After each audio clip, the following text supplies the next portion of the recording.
Hello students. If you're watching this, that means, oh boy, it was a really quick week before we decided to go into these videos. So, here we are, we're in Excel. Now, actually, let me just scoot this over a little bit just so you can actually read the 1, 2, 3, 4, all the numbers over there, and I'll just scoot this over here just so that we can see everything inside it, so you can see that yes, there is in fact a scroll bar here and a scroll bar here. So, this is a blank book, a blank sheet. You'll even say it says sheet 1 down here and it says book 1 right up here. This is just currently the name. If I go to file, save as or whatnot, I can go and save it and change it to whatever it is I want it to be named as. And actually let me just put it in my desktop for right now. Let me just name this student example. Helps when I can actually spell. And of course you can change it to whatever type of file type it is you want. We're just going to keep it with a normal Excel worksheet for right now. And I'll hit save. And now you see the name is no longer book 1, it is now student example. So yes, first things first, always, always, always rename your files. You realize how many times I get book 1, book 2, book 3, book 4, book 5, book 6, book 7, book 8, so on and so forth. It makes it very difficult to grade when I don't know whose work is what. So, word of advice, put your name somewhere in the title. You know, I don't care if it's first initial, last name, so mine would be like D. Monticchio example or whatever. But, you know, do that. Also, I recommend you also put your name somewhere else. So, you know, put your name, I don't know, somewhere in the sheet itself. And you know what, while we're at it, we can also just, by right-clicking these guys, these little tabs at the bottom, we can, well, I'm not going to delete the tab. I've hit the wrong thing. Let me rename the tab. I can also put my name right there. Now, why am I putting my name in 3 different places? Or at least I would have if I remembered to put my name there before I went to do this. Well, you'll be shocked again to see how many times a student will simply copy and paste someone else's work. So if you have your name in multiple places, you have yourself saved because, you know, they might catch this one, but they won't catch this one. Or they won't catch that one. They might not know how to rename something. So this is all for you to protect your own work. Because I have caught students flat out copying identical work. All they did was change a name. So protect yourself. Put your name in at least 3 different places on these things. Okay? And make them different types of places with different methods of how to get to them. Okay? So that's worth thing. Now, the other thing you'll notice, since, you know, let me just, yeah, there we go. Let me just make this a bit bigger so we can see here. Now, you'll notice here is what Excel looks like. So we have these A, B, C, D, E, F, Gs. These are our columns. We have column H, column L, column Q, so on and so forth. Then we have our rows, row 9, row 12, row 20, so on and so forth. Now then, the way this is going to wind up working is Excel is made up of cells. And those cells are a merger of a row and a column. So basically, this guy right here is column H, row 1. Therefore, if you notice right here in this top right corner, that cell is H1. This guy right here is J5 because it's column J, row 5. So each and every one of these little cells is an intersection between a column and a row. And what you notice is what the data you put into it, whatever it is you feel like putting into it, will now go in that cell. So in other words, see like right here, there's nothing right here. It's all blank, blank, blank, blank, blank. Boom. Now it says what information is inside the cell. So if I were to instead put this at, you know, $50. There, now it says $50. And the program even realizes, oh, it's a currency. But I could change that to general. Now it's just a 50. I could change that to a number. Now it's 50.00.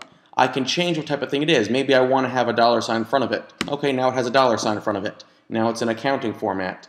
You know what, maybe I don't want any decimal places. I can just, you know, I can increase decimal places, or I can get rid of decimal places. And now the decimal places are, and it's all a custom thing, but only that one cell is custom. Now the one next to it is still general. I could, highlight an entire column, or click and drag, highlight these guys, or click and drag whatever it is I feel like, and I can always just change what type of thing I want it to be. Maybe I want these to be percentages, or fractions, or scientific notation, or just plain simple text. Whatever it is you want. It'll generally try to default to whatever it thinks is best fit, but I would recommend you decide what it is you want them to be beforehand, because you'll get some weird little things.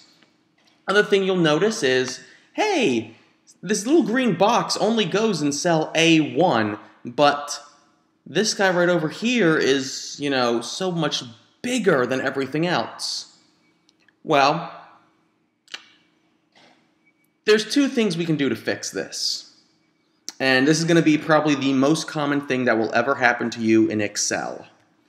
So, the thing is, these cells only exist as long as the cell is. So even though my name is expanding beyond this, if I were to start typing something into C and just say, hello world, see how the rest of my name gets cut off? Well, that's because this C is overriding this A, because whatever's happening next is going to override because it's starting. Now, if I click on A1, my full name is still there. It's just, when it hits this point, it's now an overlap, because my name is being overlapped by hello world. Therefore, I cannot extend beyond this. So there's two ways we can fix this. One is, you notice how when I'm hovering over these little gaps in between the letters, or in between the numbers, my cursor becomes this little thing with two arrows pointing in different directions? That's my phone. Decline. Sorry about that. Well, I can simply stretch and, move these all around to determine how big I want them. So I could, in fact, just simply stretch this out and eventually fit my entire name inside of it. Or I could simply, double-click and it will auto go to the length it needs. Same thing, I can also simply stretch this down, but obviously, as you can see, I didn't actually put an enter sign in there, so it's not going to physically scroll down. The other thing we can do is there's this button right here, it says Wrap Text. Wrap Text is very important. We're going to just simply click it with our cell highlighted. And now, oh, you're gonna make a liar out of me. Okay, fine, I will make it something a little bit easier for it to understand. I'm just going to put random gibberish in here. And I'll just give it some spaces. There we go. So now, if you notice, instead of having one long line of text, it tried to keep it inside the confines of the boundaries, this green line. When I unclick it, it becomes one long line. When I click it again, it now becomes all fitting inside. It is being inside the bounding box. It is wrapping inside. Now, of course, I can also do something else as well. I could simply maybe highlight the cells I want. Like maybe I want this line to go all the way from A to M. Well, I can just hit merge and center then, and boom. Now it's all inside one cell. See, one cell, one cell, one cell, one cell, one cell. And instead of having this be 1, 2, 3, 4, 5, 6, 7, 8, 9, 10, 11, 12, 13 cells, it's now one big giant cell. So you can merge and resize these cells into any sort of shape you want. And of course, you can also go in there and highlight them. Like so, there's our color. There's our fill color. I made it yellow. This time I'll change my fill color and I'll make it this light green. This one I'll have be blue. Why not? And this one I'll change the font color to red instead. And you know what? Maybe I just want to have a border here. Like I'm just gonna have a thick outside border. Boom. Now there's a thick outside black border around it as well. And you know what? I'm gonna make all the dialogue, all the text underlined.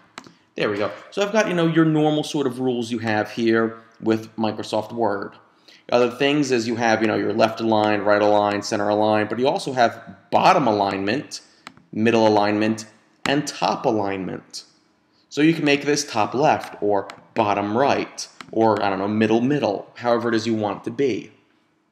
Other thing is, you see, let's just say we don't like this. Ooh, I don't like that the fact that this guy has, it's right up there in this corner. Well, you know what, I can just highlight the entire column there just by clicking in the 1 over here, and I can just hit insert.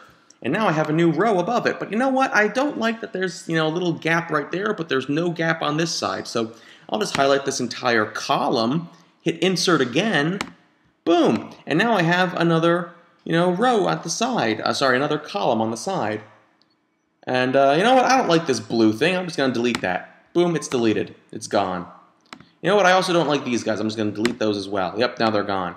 And I'll just delete that as well. Now they're gone. Now you may have noticed these guys over here started moving to the left. It's because I was physically deleting the cells themselves. So if I were to delete this entire column, see, it jumped over a bit to the side. It's not like I'm deleting a formatting. I can just simply click on something and hit the delete button, and I'm just deleting the stuff inside of it. I'm not physically deleting the cell. If I physically delete the cell, everything winds up moving a little bit. So delete, delete, delete. Oh, let me just highlight the entire thing. Delete. There we go.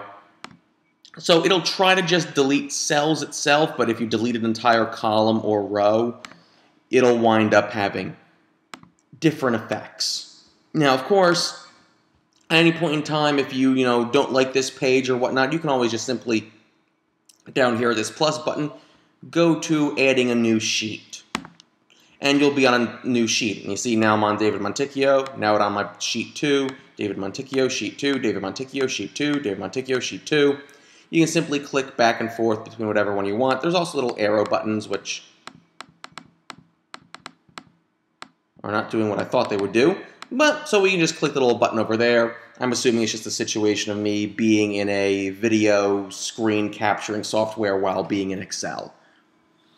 So yeah, that's the general basics of Excel, and of course always you could save or export or print out whatever it is you want afterwards. So now that we have just a general understanding of Excel, which I'm assuming most of you already know from high school, that's why I breezed through it.